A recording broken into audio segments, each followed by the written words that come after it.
clave. La actualidad desde distintos puntos de vista. Un espacio para la discusión bien informada. El Mostrador en la clave. Con el equipo de El Mostrador.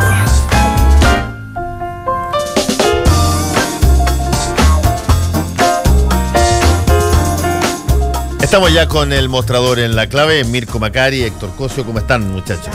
Hola Fernando. Tú querías tocar un tema de entrada, Héctor. Sí, bueno, es que tomando un poco lo que tú hablabas con la conversación con Andrés Palma respecto del 5 de octubre y también esta cita que hicieron a la columna de Andrés Peña por los dichos del ministro de Justicia. De Carlos Peña.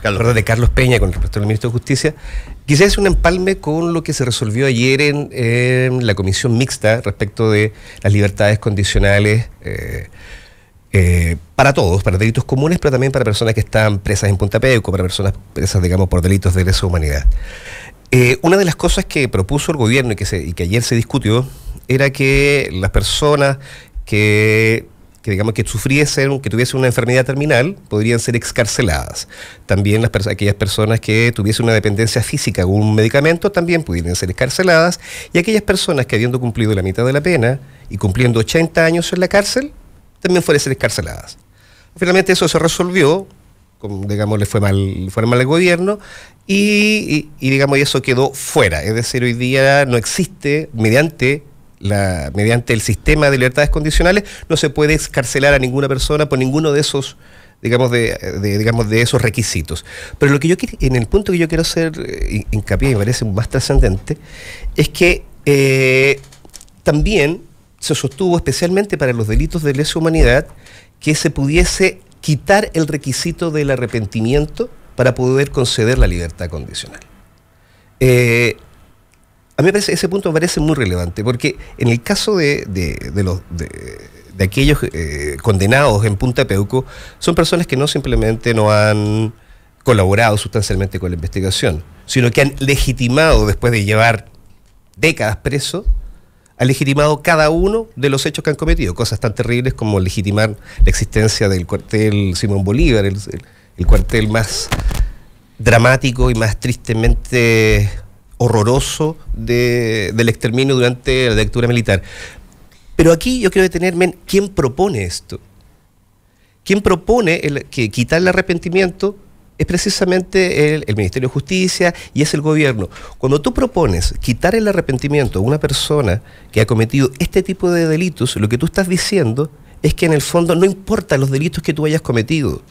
Tú de alguna manera legitimas, no importa que tú no te arrepientas, no importa que tú no te des cuenta, no importa que tú no repares el daño causado. Lo único que importa en delitos como esto es que cumplas un requisito. Lo importante es la formalidad, no la conciencia, no el cambio, la transformación de la conciencia. Y eso es dramático, porque en el fondo quien propone esto está validando el ejercicio de la violencia.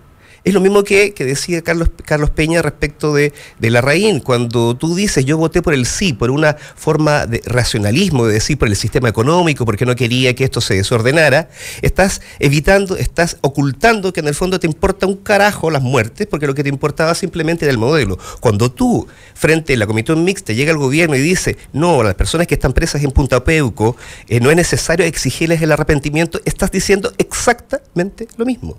Estás diciendo, no importa.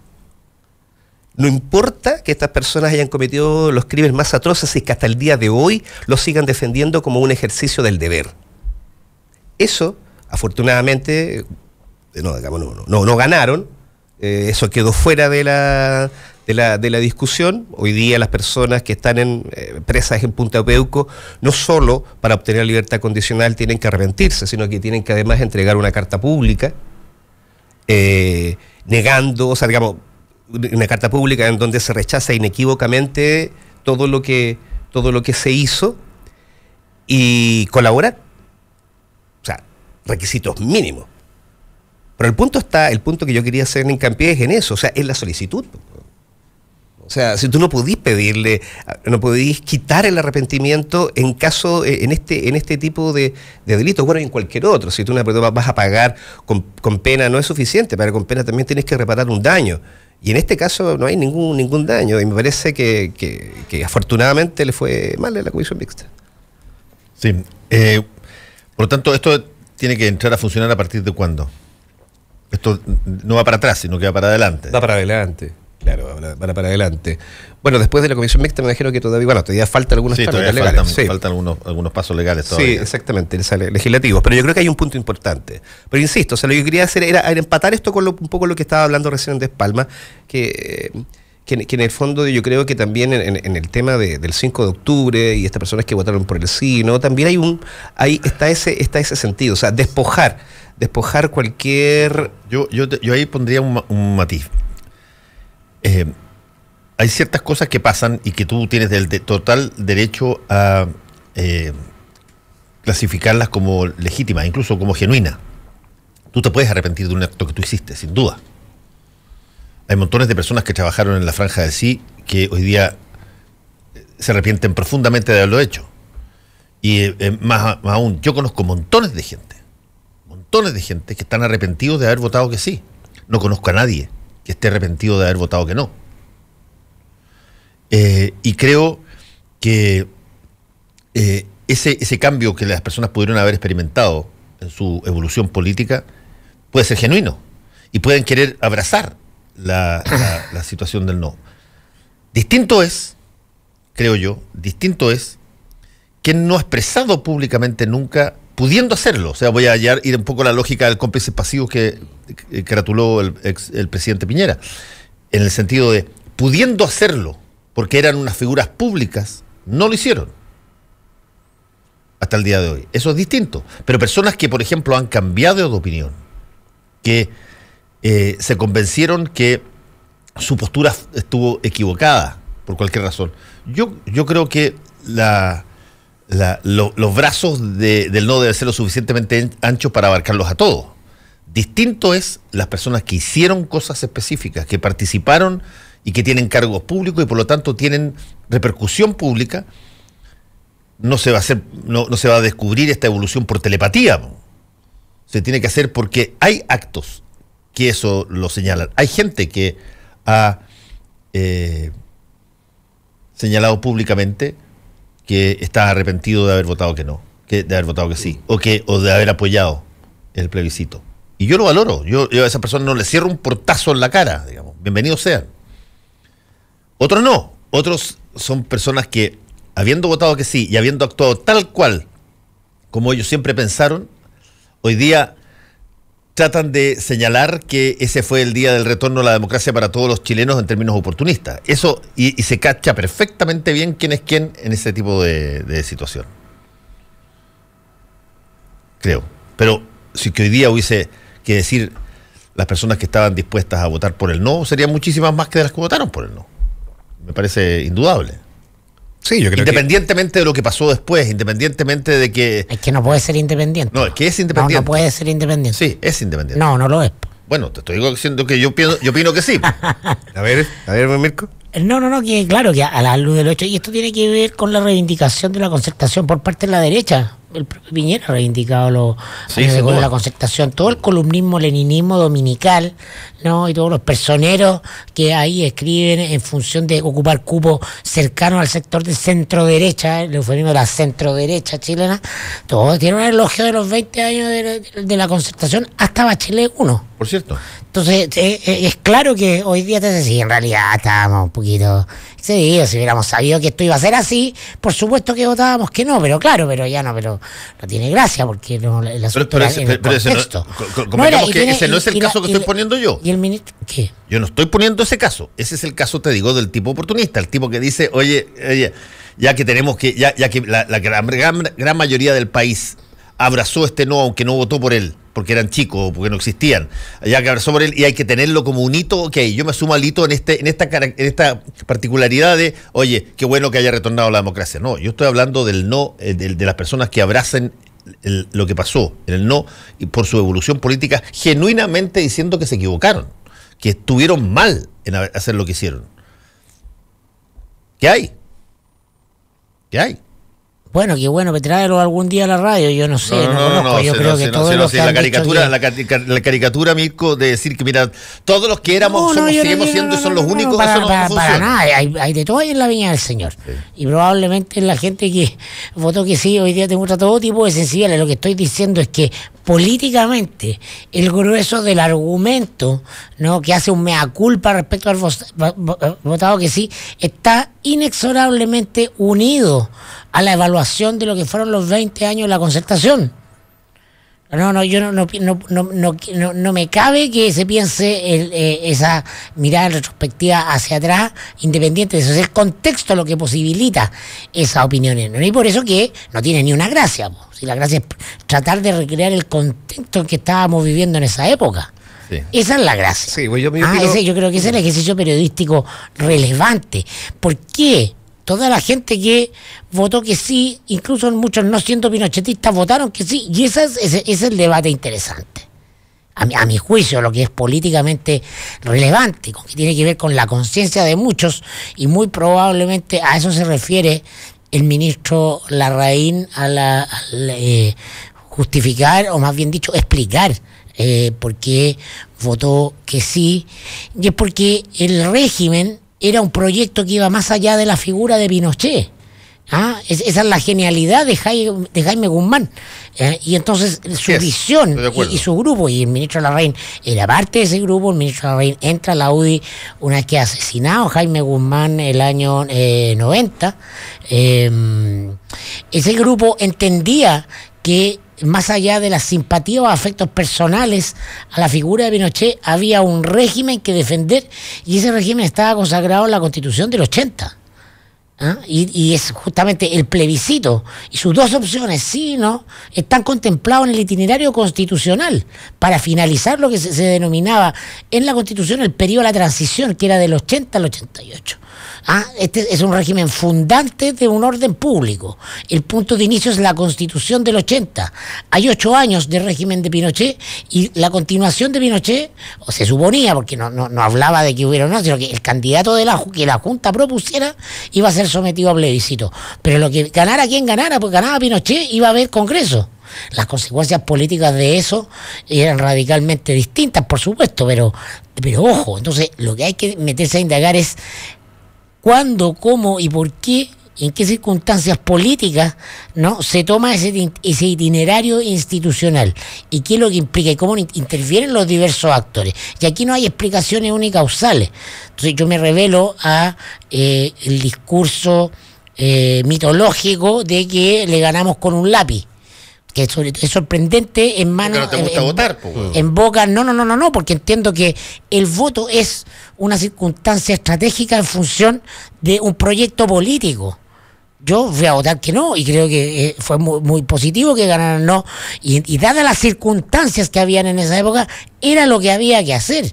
Critico o cuestiono muchas cosas después, y creo que, por ejemplo, me arrepiento de haber ido a votar al plebiscito del año siguiente, del año 89, que consagró el pacto transicional, con reglas explícitas y reglas tácitas. Y yo insisto, es cierto que hay un factor. La campaña del no se organiza en función de la constatación de lo que Fernando ha contado acá con mucha vehemencia, que es la construcción de un tejido social al alero de las protestas. Eso es poderoso, un tejido social y popular, importante, decisivo. Sí, él no se basa en eso, baja a tierra con eso, pero explicarlo exclusivamente a partir de ese factor es interesado, a mi juicio. Tú no puedes dejar de meter en la juguera de este análisis las condiciones políticas. Las condiciones políticas eran la economía creciendo, pero velozmente y de manera inéditamente. El régimen estaba firme desde que había fracasado el atentado a Pinochet el año 86. Los propios personeros de la oposición habían tenido que ir a saludar al presidente Pinochet el año 86. Fue Sergio Molina, ¿no?, del Comité por las Elecciones Libres, a preguntar por la salud de Pinochet una vez que se produce el atentado, dando esa señal. Es ese hecho el que esto está contado en una crónica que escribió Edison Ortiz en El Mostrador, porque Edison Ortiz era historiador, ¿no?, sobre los informes que manda el embajador de Estados Unidos en Chile en esa época, producto del clima de revuelta que había y que empujaba el Partido Comunista en sectores populares de la insurrección, y que tenía este brazo armado que era el Frente Patriótico y este grupo de movilización popular también que se llamaban las milicias rodriguistas. Entonces, se hace un paseo por las poblaciones de Santiago, ¿no? Y constata que la situación es crítica. Y él toma el diseño que Estados Unidos se la juegue por la salida institucional, pero tiene que salir la figura de Pinochet. Entonces, a mi juicio, ¿qué es lo más importante? El movimiento social existía desde antes. Lo más importante, producido el atentado a Pinochet, es la decisión, fracasado el atentado a Pinochet, es la decisión de Estados Unidos de respaldar, ¿no?, a la oposición a Pinochet. Y por eso que los maletines con billetes llegan a la oposición con Pinochet. ¿Y por qué gana el no? ¿Por qué no? Es imposible que gane el sí pese a la voluntad de Pinochet de dar un autogolpe, ¿ah?, y pasarle el decreto a los miembros de la Junta. Esto también está contado en el mostrador a partir de las desclasificaciones de archivos de la CIA, ¿no? Tiene que ver con que las Fuerzas Armadas norteamericanas, cada una de ellas, el Pentágono le advierte a sus pares chilenos, en el caso de la Fuerza Aérea y la Marina, dependían decisivamente de la tecnología, ¿no?, que les proveía Estados Unidos, de que no se iba a permitir que se alterara el resultado del plebiscito. Cuando Matei, ¿no?, se rehúsa a entrar al juego de Pinochet de esa noche del 5 de octubre, él lo que tiene es una decisión institucional que está sopesada con un análisis de correlación de fuerzas, ¿no? Estados Unidos es quien presiona decisivamente para que el dictador respete el resultado de esa noche. Pero entonces, no solamente... Ojo, estoy dando el contexto para explicar las pero cosas. Que es un contexto que y a mucha gente, y es lo último que voy a decir, Fernando, ya mucha gente que votó que sí, sabe, y aquí voy a hacer, aquí me arriesgo de banda, pero yo creo que poniéndome en la cabeza a Jaime Guzmán, que es el personaje más interesante de ese tiempo, el más decisivo hasta el día de hoy, yo creo que Jaime Guzmán tenía claridad de que el sí perdía. Bueno, pero era prístino. Él entendía que estaba, por eso te digo, estoy entrando a un plano especulativo, porque a lo que le importaba es la acumulación de fuerza en torno al régimen. Porque entendía lo que venía. Entendía lo que venía y estaba perfectamente enterado de que Estados Unidos le había quitado la venia. Pinochet era inviable. Y, por ejemplo, todas las lógicas, y que bueno para que lo revisemos, todas las lógicas o dinámicas de miedo que se dan durante la transición de la posibilidad de una regresión autoritaria son absolutamente falaces. Ya entiendo que tiene que ver con climas emocionales auténticos y también creados, pero era inviable retrotraer la situación al estado de autoritario, porque Estados Unidos tenía un proyecto para la región. Mira, yo tengo una discrepancia contigo que es de básicamente de momento, de instante. Yo me acuerdo de la última escena de una película extraordinaria que se llamaba Las bicicletas son para el verano, que trata sobre la Guerra Civil Española.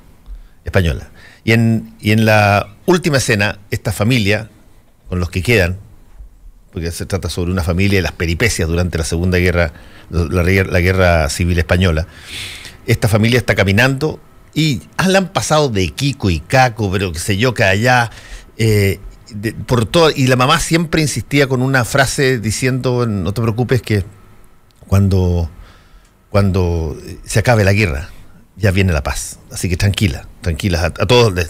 Y están caminando y después de que se gana la guerra, llegan, qué sé yo, los franquistas, echan a los gallos, incluso a los gallos que eran pro-franquistas, los echan de la pega, traen a los amigos, traen a los otros pitutos, gallos que nunca se habían presentado, ni habían estado nunca antes, llegan y van caminando esta familia por la calle, y la niñita chica mira al papá y le dice, pero papá, ¿por qué pasó esto? Si que la mamá siempre dijo que después de que terminara la guerra venía la paz. Y el papá la mira y le dice, es que la mamá se equivocó en una cosa. Después de que termina la guerra viene la victoria. Y la victoria es distinta de la paz. Y lo que pasó aquí es que yo separo los dos momentos. Hay un momento dado que es el 5 de octubre, que es la suma de una serie de cosas que venían pasando en términos de movilización, donde independientemente de lo que dijeran los líderes políticos, las personas salían igual, con convocatorias que hacían personas que no habían conocido nunca en su vida y que estaban agrupados en centrales sindicales o en centrales de gremios de profesores, en fin. Pero una vez que se produce el 5 de octubre, que es desde ese punto de vista de lo prístino que hay en términos de una voluntad, efectivamente lo que viene después es la victoria, no es la paz. Y la victoria la administran quienes tienen el control de esa situación, y ahí viene en catarata todo lo que tú puedes estar diciendo respecto de la concertación, respecto a los amarres, respecto a los ajustes. Pero yo no le voy a quitar a la gente que genuinamente salió ese día a votar que no, pensando que era un punto donde ya había que mandar un grito, decir párela. Y así tenía que ser para que fuera eficaz, po. Si que estamos haciendo una revisión 30 años después, sí. Po.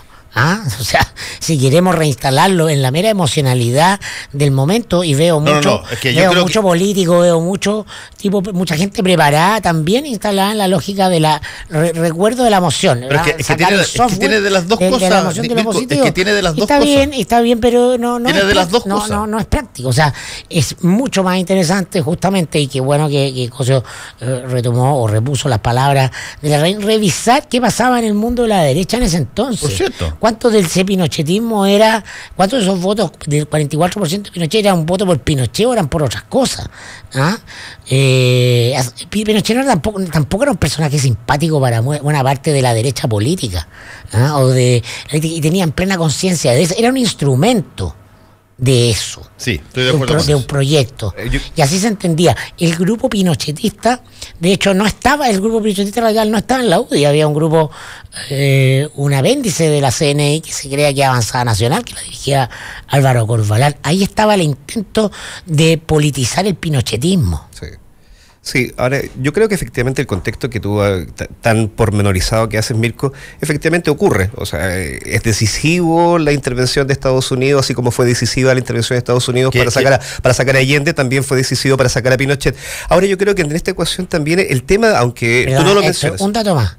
Es Estados Unidos el que le pone la condición a la concertación de partidos por el no, que lo que viene sin el Partido Comunista, producto de que se estaban jugando los estertores de la Guerra Fría, todavía no caía el muro, y de la amenaza que significaba, de acuerdo a los informes que tenía de la Embajada de Estados Unidos, la hacía el Partido Comunista chileno. Ciertamente. Ahora yo creo que tampoco podemos dejar, y vuelvo a insistir en el punto, creo que aunque parezca un argumento emocional, no podemos dejar de lado la ecuación de los derechos humanos y la violación de los derechos humanos. Y ahí yo discrepo un poco con lo que dices tú, Fernando, cuando dices que en el fondo tú crees genuinamente cuando las personas que antes votaron por el sí, que hoy día dicen arrepentirse de eso. No, digo que hay personas que genuinamente... Bueno, yo tal vez me cuesta un poco creer eso. ¿Sabes por cuál es el argumento? No serán muchas. Pero el argumento que yo tengo detrás de esto, y vuelvo, digamos, a tomar el tema de los derechos humanos y lo emplazo con lo que dije recién respecto a la comisión mixta, es que cuando tú le preguntas a una persona, digamos, ¿por qué se arrepiente del sí? Claro, no va a argumentar los argumentos que acaba de decir Mirko respecto, digamos, a cómo se estaba planificando el modelo político de aquí en adelante, sino que va a recurrir a los derechos humanos. Y el argumento que utilizan es que en ese momento no sabía. Eso la mayoría, las personas que he escuchado, cuando se les pregunta por qué votaron que sí, yo que no, lo que pasa es que yo no sabía de las atrocidades que hoy día las sé, y como hoy las sé, entonces las rechazo. Ojo, yo creo que sí las sabían, lo que pasa es que no les importaba, porque efectivamente había un modelo trazado, había un adireccionamiento, daba lo mismo que Pinochet estuviera o no estuviera, efectivamente había un modelo sentado, y ese modelo era más importante que reconocer que ocurrieron 3.000 desaparecidos. O sea, ese punto para mí es importantísimo. Es que en esa época no habían desaparecidos, habían marxistas eliminados. El contexto de la época, la conversación en el mundo de la derecha no eran personas, salvo algunos, y la sensibilidad en el sentido, eran marxistas. Peor aún entonces lo que dices, pero aún, sí, claro, recordemos los martes. Estamos en la Guerra Fría. Recordemos los martes de Merino, o sea, eran humanoides, o sea, ni siquiera eran personas. Pero sí, lo que el grueso del mundo social y político de la derecha, el relato de que el gobierno de Allende iba a una segunda Cuba, es un relato de realidad. Por eso que hay que sumarle una condición ética. O sea, no solamente, digamos, tenemos que analizar el punto de vista de cómo se trazaron las fuerzas para poder mantener ese modelo económico que se mantiene hasta hoy en día. sino también hay que poner una barra ética, y sobre la barrera ética yo creo que de las personas que votaron en el sí no me cuesta mucho creer que efectivamente existan arrepentimientos genuinos, porque en el fondo la información existía, y como dices tú, a lo mejor no habían desaparecido, pero habían marxistas eliminados, habían muerto como ratas, no sé, tú podías creerte cualquier cuento. Pero en el creerte cualquier cuento había una validación, una legitimación de la violencia de parte del Estado para proteger los propios intereses. Pero, y eso... Pero si no cabe la menor duda de eso, Héctor. Yo no estoy señalando que la dictadura no era la dictadura, o había dejado de ser la dictadura, como muy bien recordó Mirko. Si a G. Carnegman lo mataron en el 89, hasta el último minuto de la dictadura. Se produjeron ese tipo de cosas. No, lo que yo estoy diciendo es que lo que se generó a partir del 5 de octubre... El etos emocional, porque fue emocional, es verdad, fue emocional, antes de que llegara la frialdad del cálculo, un año después para desarmar las cosas que había que desarmar, por ejemplo, la movilización. Fundamental en el diseño, porque era un diseño completo. Lógico, había que desarmarla. Sí, claro. Y en la revista Análisis, donde yo trabajaba, me acuerdo una columna de Juan Pablo Cárdenas, pidiendo que dejaran de llamarlo por teléfono para que no se pusieran,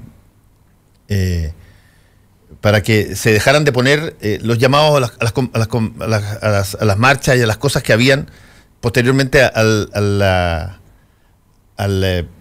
plebiscito del 89, ya cuando se estaba haciendo los plebiscitos de las cosas porque dejaran de llamarlo. Fue en junio del 89. Sí, en junio del 89, cuando se amarró la nueva estructura donde el pacto transicional legitimado en un plebiscito. Sí, exactamente. Un plebiscito que no estaba contemplado en la Constitución. Exacto, pero, como te digo, las personas tienen una vivencia que nadie se las va a robar. Nadie se las va a decir, mira, lo que tú hiciste fue mínimo. Oye, si mirarlo desde acá, una persona que no tiene... Es muy sencillo. O sea, no cuesta nada. Mirar para atrás y decir, eso fue mínimo. Un botito, una rayita. Oye, sí, créeme que la rayita, güey... Sí, pero para darle contexto... Y déjame agregar un dato más. Sí. Para Estados Unidos había otro factor trascendental de su cambio.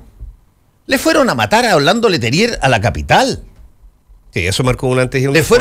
Le fueron a ponerle una bomba al papá en su casa para matar a un disidente chileno, y esa cuestión adquirió otra característica, porque a Estados Unidos le gusta que maten en su territorio, pero no que maten dentro de su propia casa. Sí, y de hecho es el gobierno de Reagan, que es el gobierno de lo que tiene los dos periodos dentro de Estados Unidos en los años 80, que es republicano, ¿no? Y que combate decisiva y victoriosamente a la Unión Soviética, ¿no? El que tácticamente le quita el respaldo a Pinochet porque tenía la experiencia del combate a los grupos insurgentes en América Latina, es decir, querían evitar a toda costa, ¿no? Que se reprodujera un fenómeno similar en Chile, que es con lo que amenazaba el PC todavía en esa época, porque el PC tenía una fuerza importante, ¿no? Y la capacidad de crear un brazo armado efectivamente respaldado por Cuba es muy importante, no es menor, no es una cuestión menor, que también tiene un peso histórico. Todo esto se metió en la juguera, porque el objetivo de Estados Unidos, el proyecto para el mundo, una vez terminada la Guerra Fría y para América Latina, era básicamente democracia y mercado. Tenían que asegurarse esas dos condiciones. Pinochet ya no era funcional. Pinochet ya se habían probado las variables esenciales del modelo y era un problema para lo que venía, para la democracia. Déjame recomendar el libro, que yo creo que es lo mejor que se ha escrito sobre todo ese periodo, antes del plebiscito y después del plebiscito, que son las crónicas de la transición de Rafael Otano. El libro parte con un seminario en el Hotel Tupagua en el año 84, donde por primera vez Patricio Elwin, ya entonces muy cercano a Edgardo Benninger y un pequeño grupo dentro de la DC, plantean por primera vez frente a políticos chilenos y políticos invitados al extranjero que la única salida posible es jugarse dentro de la institucionalidad del régimen. Esa tesis, que al principio era minoritaria porque todavía la DC en ese entonces estaba hegemonizada por un Gabriel Valdés, ¿no? Y la lógica de que había que sacarlo de carrera, de las protestas, que había que sacarlo de carrera. Era una operación larga. Si el entorno de Elwin se dota de una operación política mayor, mayúscula, ¿no? Sí. Entonces, y Gabriel Valdés era el líder. Era el líder popular porque era el que estaba en la calle. Entonces había que...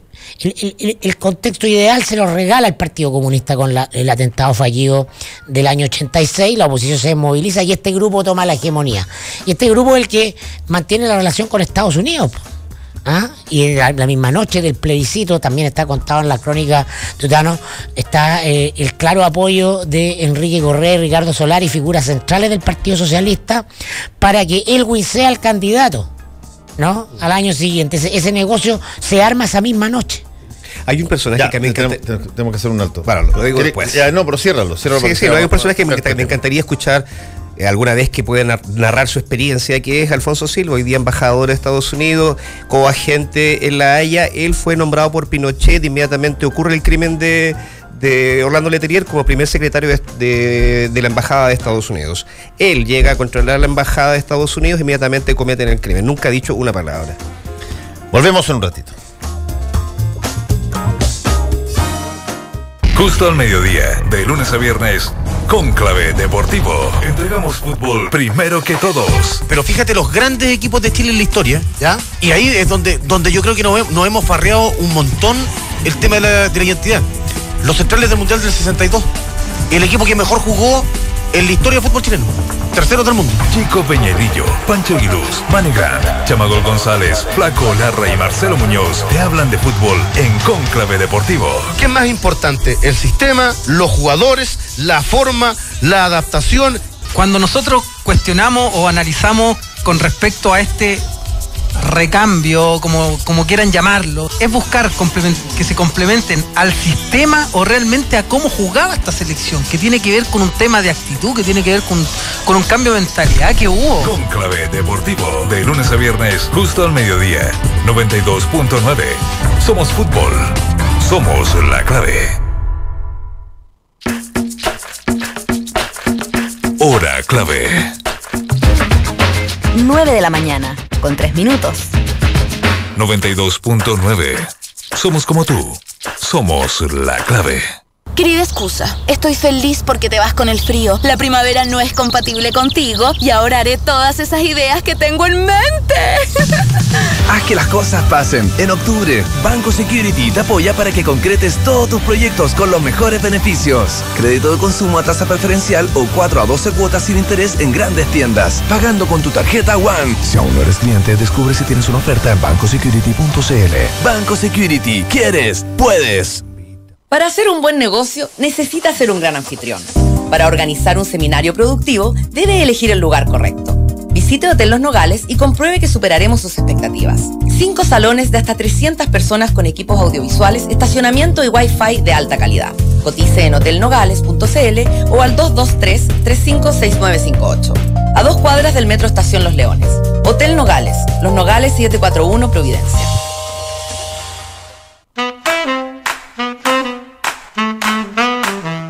Los que sabemos de café, conocemos el secreto. Hace más de 75 años que en Cabrales buscamos en las plantaciones los mejores granos para darte el mejor café como a vos te gusta. Tostado por manos expertas, de exquisito aroma y sabor y en todas las variedades. Cabrales es ideal para disfrutar en todo momento y lugar. Cabrales significa buen café. Encuéntranos en los mejores hoteles, restaurantes, cafeterías y supermercados del país. Pedí una demostración en cafecabrales.cl y descubrí por qué somos el café número 1 de la Argentina. Cabrales, dedicados al café.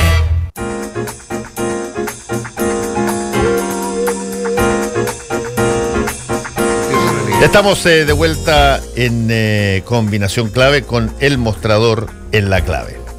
Bueno, vamos mucha a seguir. Pasión en el internet. No, sí, vamos a seguir conversando sobre esto. Fernando Paulsen me acusó de cínico. No, pero a la gringa. A la gringa. Yo te dije.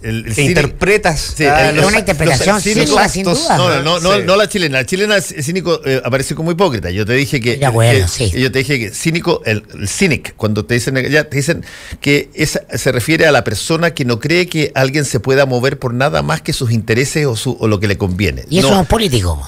está bien. Siempre. Pero tú y son cínicos. Claro, y no puede ser de otra manera. Pero tú tienes, no en el sentido hipócrita. Tú tienes un análisis muchas veces que solamente repara en que las cosas se hacen porque hay intereses, no porque alguien pueda creer genuinamente que las cosas se pueden dar de esa manera, o porque se convierte, o porque tiene un acto altruista. Algo aprendido reporteando. Po. No, está bien, está bien, pero está bien, se ve, pero uno se formatea de alguna manera. Oye, coexistencias. Hay una... No tenemos invitados, ¿sí? Ya, no. Tomaron preso a Esati todavía, ¿no? Eso es el punto que decía.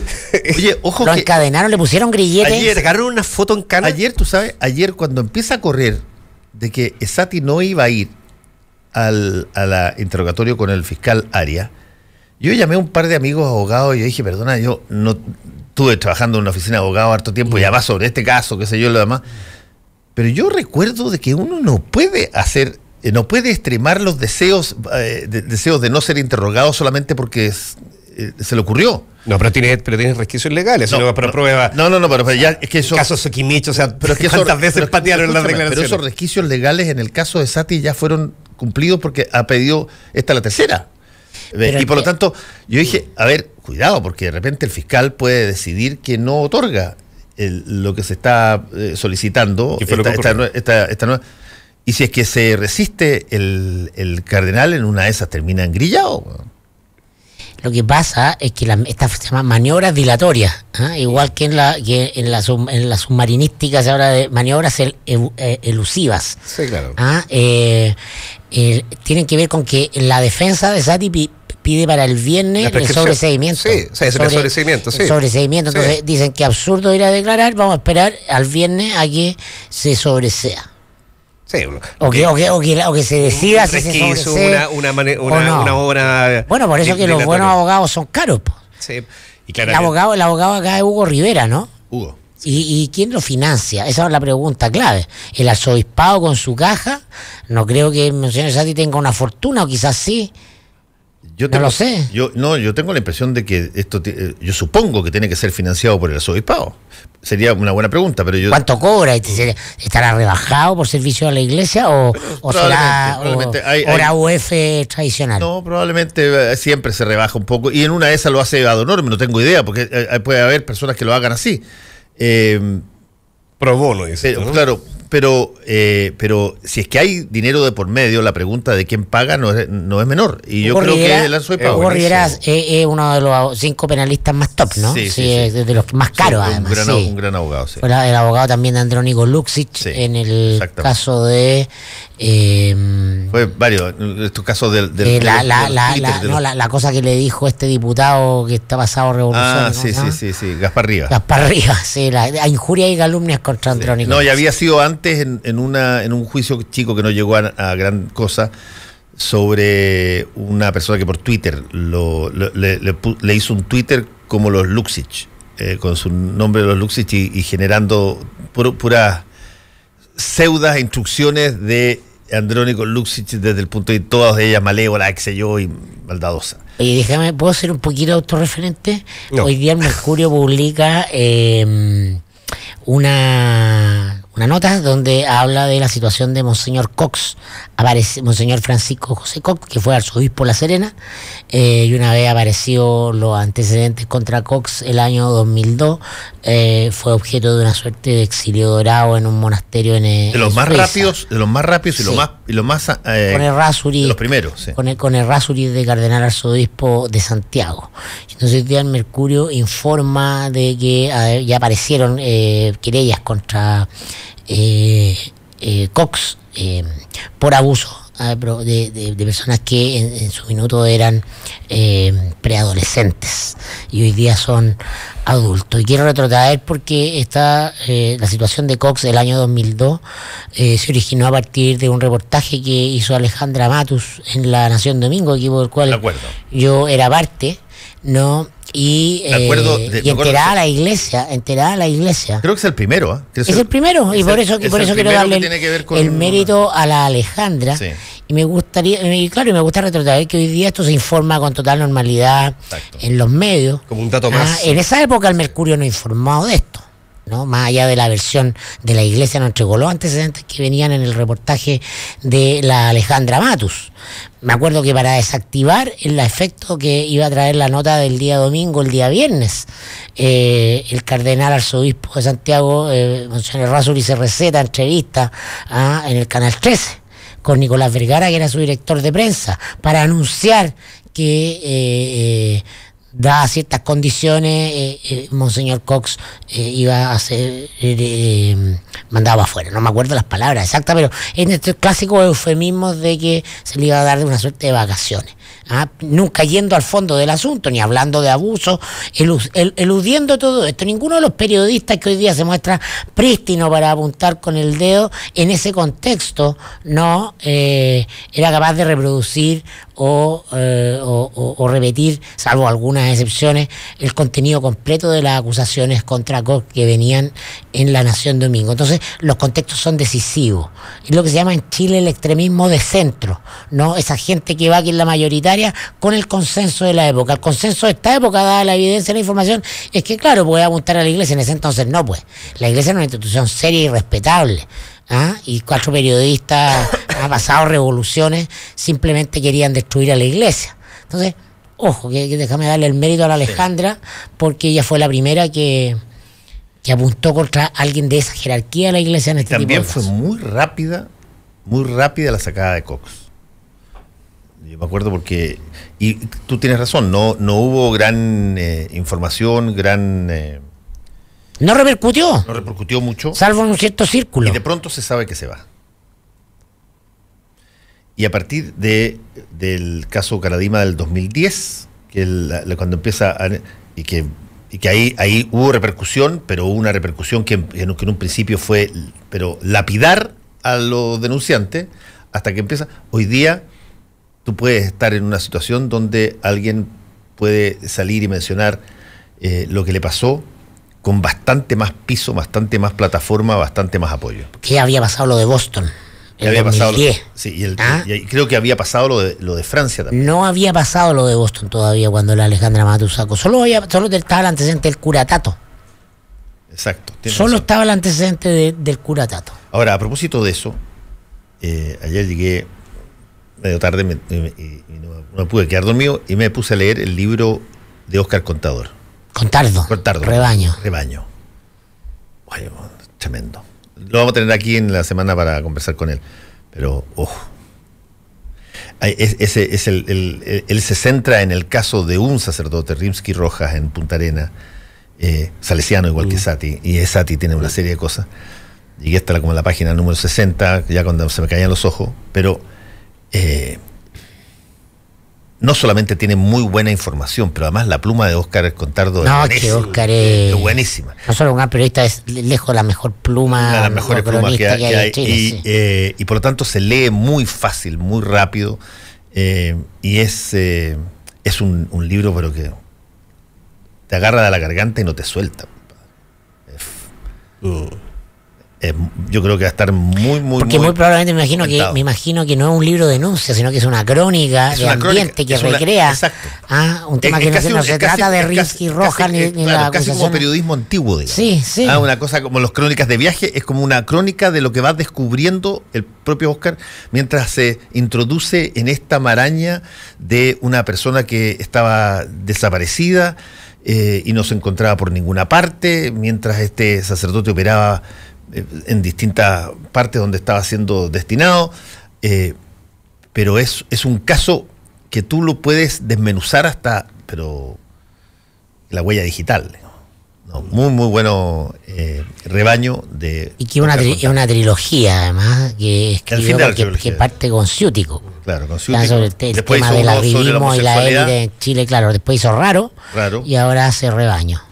Sí. Y respecto a los contextos también, y volviendo de Sati y también de ciertos hitos que se van haciendo, yo creo que esta declaración de Sati en calidad de imputado frente a Arias y lo que puede venir después también va a ser un hito muy relevante, así como fue un hito en ese minuto tal vez que la Alejandra Matus haya sacado su reportaje aun cuando nadie lo haya replicado, y un hito también Caradima, y un hito también el Papa cuando decide expulsar a ciertos, bueno, a Prej y a Caradima. Van dos, pero faltan varios, porque ya sabemos, y lo ha demostrado Esati, digamos, con toda su dilación, que no tiene ninguna intención de colaborar con la justicia. Y en este caso, me preguntaría cuán cerca del juicio final está Esati, porque al tomar la declaración... Tú dices en el cielo. ¿Tú dices del cielo? No, en la tierra. Es una metáfora. Porque, claro, o sea, lo que debería venir acá, lo que uno debe suponer, sería eventualmente la primera formalización de un sacerdote. Es custodiado por gendarmes, sentado en el banco de la acusado, una audiencia pública. Han habido formalizado y condenado. Pero de este peso, de esta jerarquía. Exacto, de este nivel, elite, sí. De la élite episcopal. Exacto, de la élite episcopal. O sea, va a ser un hito o sea, tremendo. Vamos a ver si es que lo hace, porque estas cosas cuando tratan a este tipo de personas, yo creo que los fiscales saben que se están expuestos a la lupa de todos los poderes fácticos. Ya, pero estamos en el contexto. ¿Y cuál es el contexto que estamos hoy en día? En donde estas cosas sí se pueden hacer. Se pueden hacer, no, por supuesto. Y si es que hay algo que está pasando, es que se están rompiendo hitos, digamos.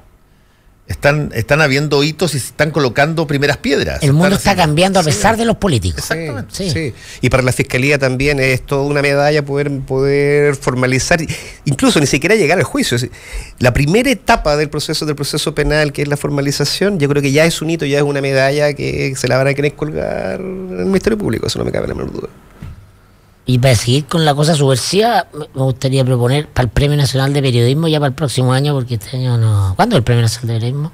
Bueno, se debe estar dando ahora, pues se acaba de dar el Nacional de Literatura. Yo creo que sería bueno terminar con la lógica de... Se acaba de dar el de literatura, la Daniela las vacas sagradas y los premios a los... Pero creo que ahora el de periodismo se da cada 2 años. Pero en general tiene la lógica de que tú tienes que haber cumplido una dilatada trayectoria. Sí.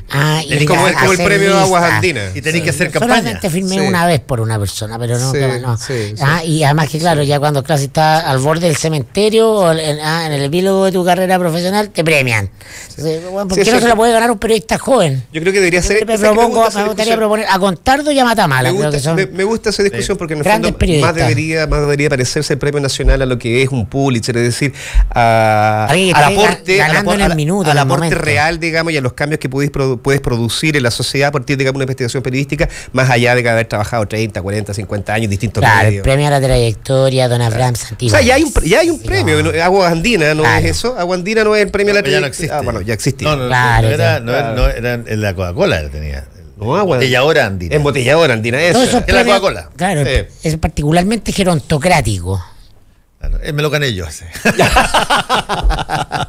Además que... No lo queríamos decir en realidad, ¿verdad? Ese me lo gané. Pero tú no, pues Fernando, o sea, tú nosotros. Otros sí, tú no. No queremos ser cínic. Lo único novedoso de ese premio es que el premio durante mucho tiempo, el premio Embotelladora Andina, durante mucho tiempo lo daba los ejecutivos de la embotelladora. Ellos designaban. Y bueno, entiendo que algunos se resistieron a decirlo y por lo tanto se cambió y se formó un jurado de pares, digamos, de gallos, y ellos daban. Lo dieron. Pero ¿te lo dieron los pares o te lo dieron los ejecutivos? Los pares. Pero el Premio Nacional de Periodismo, como todos los premios nacionales, y podemos decir un poquitito de eso, ese es el lobby encubierto más brutal que yo creo que hay en Chile. Uno de los más brutales. Y es muy político. Es muy político. Sí, claro, es muy político porque interviene el ministro de Educación y otras autoridades. No hay nada más de la Chile. Y en literatura, recordemos. Se hace campaña. Sí. Pero recordemos en literatura, por ejemplo, el caso para mí más claro. No, más que ese. Yo creo que más recientemente, vamos apenas unos años atrás, cuando estaba Lemebel enfrentado a Skármeta, y Lemebel efectivamente, para los ojos de muchas personas, no solo por su pluma, por su aporte, sino también por una mirada, por una forma también de enfrentar a la clase política, era en ese minuto Lemebel el personaje más acertado para recibir el premio nacional. Pero cualquiera de los dos lo podía haber ganado, digamos. Sí, tenía el mérito perfecto. Pero se lo dan a Skármeta no por eso. El Mabu es insuperable en eso. No se lo dan por eso. Ganarle al Mabu en la red para conseguir cosas, ¿no? Exactamente. Exactamente. No, Ha parado siempre. Está bien, pero no me digas que no tiene mérito. Hay otros que yo me ha costado pensar qué méritos tienen. Pero, por ejemplo, el lobby que hizo Patricio Elwin por Volodia, ¿no? Elwin es una persona que siempre prescindió de ejercer su influencia, entonces excepcionalmente tenía que ver con reconocimientos históricos también, con una cuestión en el eje izquierda-derecha. Sí. ¿No? Y hay casos mucho más horrorosos, o sea, no sé cuándo Pinochet se lo dio a Enrique Campos Meléndez, o sea, Menéndez, o sea... No puede nada más horroroso que eso. Pero es que en dictadura se dieron los premios nacionales, claro, estaban todos, digamos, etiquetados. Eso no es Oye, y para provocar un poco a Héctor, ¿qué te pareció el premio Nobel de Medicina? A mí me hizo reflexionar porque es un premio, no soy experto obviamente, pero es un premio Nobel que premia las investigaciones que tiene en un grupo de científicos sobre cómo la eficacia del combate al cáncer vía el sistema inmune. Sí. El sistema inmune. A mí me hizo la reflexión de qué interesante esta idea de que, porque también lo extrapolo un poco a lo social, de que no son los órganos los que enferman, sino que hay un cuerpo que se enferma y esa enfermedad sale por una parte. Es una visión que está muy trabajada en la inmunoterapia. Sí. Esa es la visión que tienen en general las medicinas alternativas, ¿no? Pero aquí no prescinde del enfoque. No hay nada, hay ciencia. Hay ciencia, pero la que históricamente han tenido las medicinas alternativas. Y el enfoque es que el cuerpo se puede sanar por sí mismo porque tiene un sistema inteligente que le permite sanarse. Cuando tú se enferma un órgano, o sea, pone en duda esta idea de que un órgano se enferma solo, ¿no? De que está aislado y entonces revive, y esa es la reflexión que me lleva, el pensamiento sistémico, la cosa de que todas las partes están integradas en un todo inteligente. Podríamos recordar, digamos, a Maturana, la autopoiesis tiene que ver con eso, o sea, la autopoiesis tiene que ver con digamos, como todo el cuerpo en definitiva tiene que ver con un sistema y que se autoinvoca, se autoconsume, lo que se autorrepara. No sé si ahora la inmunoterapia es eso, pero también tiene que ver con otras técnicas, tiene que ver también cómo fortalecer esa inmunoterapia, y ahí hay ciencia y ahí igual es invasivo, o sea, tiene que haber ciencia, y hay genética. Déjame, acuérdate tú que tiene que haber algo empírico para dar el Nobel. Por ejemplo, te voy a poner un ejemplo. Sí, sin duda. Los físicos teóricos tienen cero posibilidad de ser galardonados con el Nobel de Física. Einstein no se lo ganó. No, Einstein se lo ganó, pero no se lo ganó por la teoría general de relatividad ni nada, se la ganó por los fotones, porque se descubrió una cosa objetiva, porque no pueden arriesgarse en la academia a que tú premies el premio Nobel una teoría y que 2 años o 10 años más adelante te la desmientan. Tiene que ser por cosas realmente, y por lo tanto cuando ellos dicen que Allison y Onjo, que son los dos que ganaron, se concentraron en ayudar cómo el paciente, a través de su propio sistema inmunitario, puede vencer y ayudar a vencer el cáncer. Es un riesgo fuerte. Porque contraviene la lógica. Contraviene la lógica clásica de que se enferma el órgano y ataco la enfermedad. Descubren algo que termina en un remedio que te venden en la farmacia. Voy a destruir algo. En cambio acá la mirada es voy a potenciar algo. Yo hacía el link con lo social también, así como hay un cuerpo biológico integrado, conectado con una inteligencia propia. Lo social es también eso, es solamente una agregación de individuos, como están todas las cosas vinculadas en lo social. Y si en vez de dedicarme a combatir lo que quiero destruir en lo social, o que lo que quiero construyo o potencio lo que sí quiero en positivo. Sí. No, son reflexiones que me nacían de esa lógica, ¿no? Que ya tienen la evidencia, porque estas conversaciones están hace mucho rato en la epistemología, y en una serie de disciplinas, pero ya están en el Nobel. Hay varias tendencias que hoy día están cohabitando en el mundo de la medicina y de la investigación científica. Otra que me parece muy relevante, que tiene que ver también con todas aquellas enfermedades, como el mismo cáncer u otras, el Alzheimer y una serie de enfermedades que están invocadas a la edad. Entonces había un paradigma que decía que de alguna manera eran, digamos, las enfermedades, en definitiva, las que producían la muerte producto, y estas enfermedades nacían por la vejez. Entonces, uno dice, ataquemos las enfermedades, y hoy día están diciendo, no, ataquemos la vejez. Entonces lo que está planteando hoy día es poder ver, digamos, cómo genéticamente porque las células envejecen. Exactamente, cómo podemos genéticamente y a través de las herramientas nuevas, de la edición genética y otras, evitar, por ejemplo, que una célula pierda, qué sé yo, su energía mitocondrial. No durmiéndote tarde como Fernando. No durmiendo, porque Fernando no duerme. No duerme. Dicen que no duerme.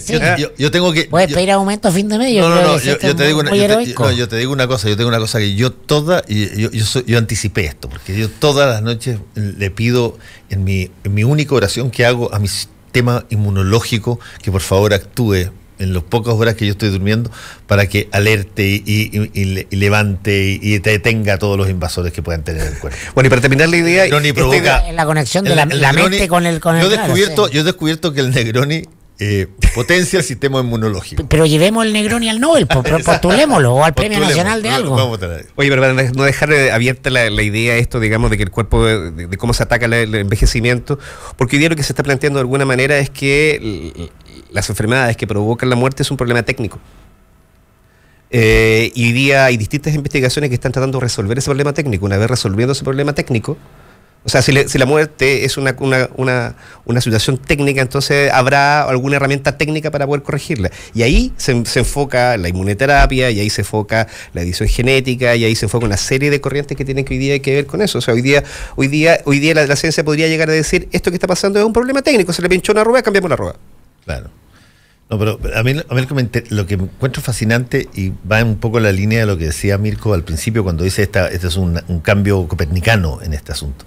Casi todas las cosas que terminaban en los premios Nobel de medicina, de alguna manera tú sabías que eventualmente el destino final era un remedio caro en una farmacia en algún momento dado. Pero esto tiene una situación donde tú trabajas con tu propio sistema, digamos. Con tu propio sistema inmunológico. Probablemente vas a tener algún fármaco asociado que te puede gatillar. Eso se llama medicina de precisión. Hoy día ahí está trabajándose en fármacos que están destinados exclusivamente para atacar a una persona en específico, a un síntoma en específico, para poder aumentar la inmunidad dentro del cuerpo. Porque hoy día los remedios son todos para todo. Me pasa algo, yo tengo cáncer, tú también, tomamos la misma pastilla. Lo que hoy día está planteando, lo que hoy día se está haciendo toda la investigación es medicina precisión, claro. Para ti, distinta que es la para mí, distinta para ti. Y la razón por qué es distinta es porque lo que viene a ayudarte no viene de afuera. Exactamente. Lo tienes tú adentro. Exacto. Y por lo tanto lo que se trata es potenciar esa capacidad inmunológica que tiene el propio cuerpo de mantenerse como tal y reciclarse y readaptarse y refaccionarse cada vez que falla. Sí. Es maravilloso, es perfecto en sus posibilidades. Aquí en Chile hay un Instituto Milenio de inmunología brillante, por si acaso. ¿Ah, sí? Sí. Hay varios, sí. Bueno, estos fueron efectivamente dos personas que ganaron James Allison y el japonés Tazuko Onjo. Es un cambio de mirada y yo creo que eso va a repercutir también en la legitimidad que tienen otras miradas también respecto a lo social. Gracias, Mirko. Gracias, Héctor. Volvemos. Nos vemos. Actualidad con ojo crítico, información desde distintos puntos de vista y discusión bien informada.